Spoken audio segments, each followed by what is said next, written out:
Hi, everybody. It's me, Mr. Pete's again.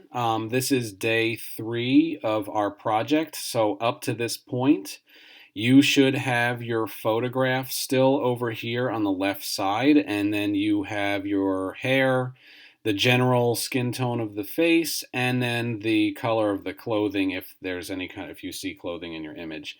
And what we're going to do today is we're only going to work on putting the shadows from the face and neck, maybe some blocked out shadows from the hair, and any shadows that are on the clothing. That's all we're going to do today.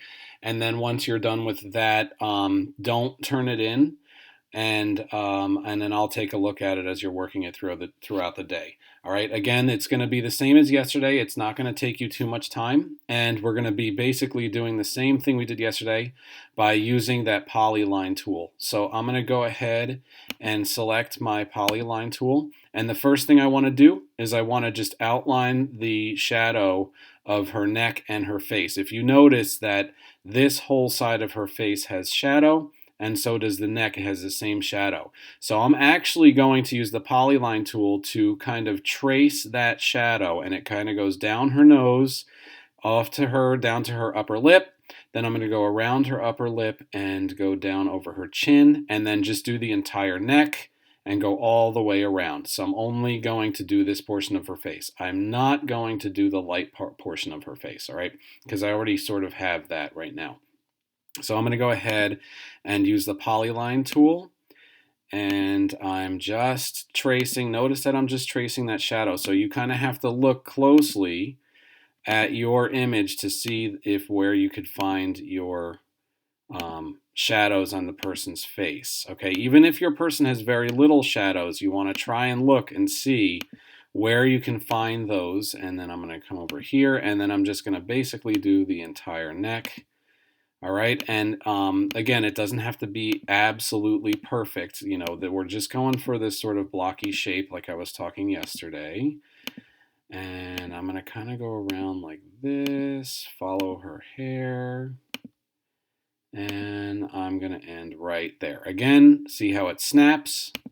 Okay, there is my full shape. I'm going to take this, select the arrow tool, drag it over, and I'm going to kind of place it, sort of eyeball it just like that. And right now it needs color. I'm actually going to go back to this orangey color that I have here. So I'm going to go to my color fill, and I believe I had this color. No, I want to go darker, so I'm going to do that. So now you could see that this skin tone is lighter, and then this is darker because of the shadow. Okay, when I click off, you can start to see that there's this sort of shadowy shape around her head. The next thing I want to do is I want to look for very blocked out shapes in her hair. So again, I'm going to go over to the polyline tool and make sure that's selected. And I could see like over here, there's sort of a dark shape over here. So I'm going to go ahead and sort of polyline that out. All right, and again, this really isn't terribly difficult. I'm just looking, let's see, let it snap. I'm just looking for those really, really basic shapes. You know what, I'm going to keep that polyline there, and I'm going to start a new one.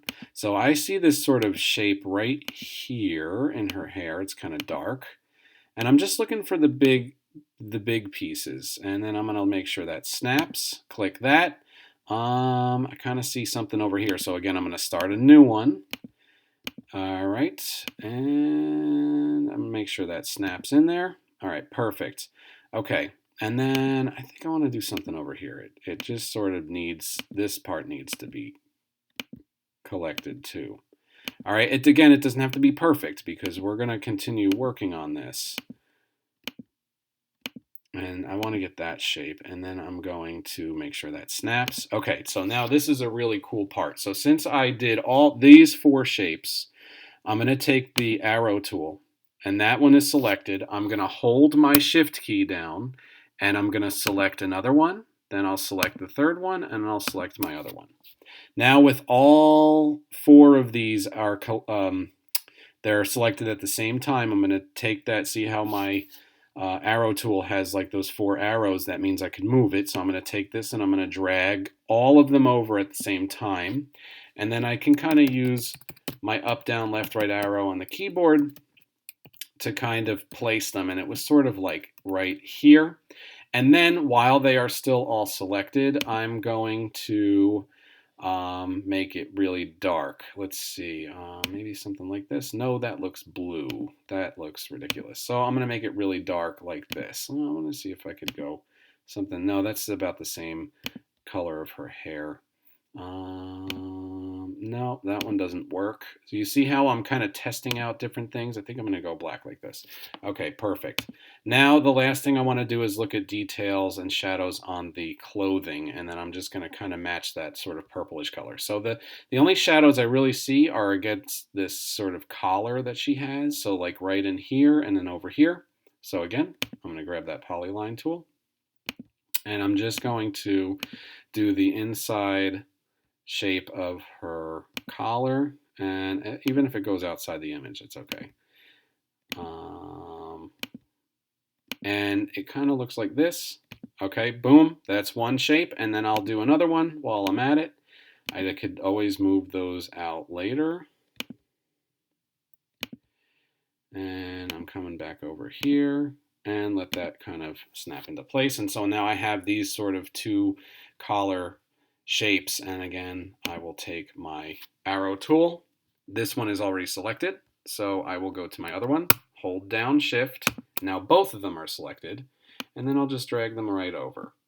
And then I will use my left, right, up, down arrow tool to kind of match it into place. And again, it doesn't look wonderful yet, but we're getting there slowly but surely. And so I want to kind of match that sort of purplish color. I think it was something like that. I actually want to go a little bit darker, so I'm going to use this next one. Okay, that one looks really good. Perfect. So if I click off of it, you can see that the shadow colors are looking pretty nice. Now, remember, I want these edges to be transparent. So if I click that shape, go over to my border color here, click that, transparent. Okay, and now that's gone. So now I can see those.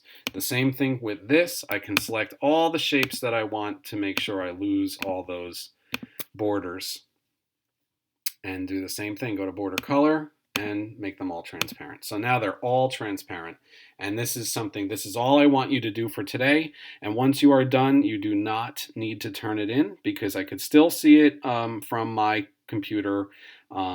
And then this way you can continue working on it. If you happen to turn this in by accident, I'll just return it back to you because I could see that you turned it in. All right.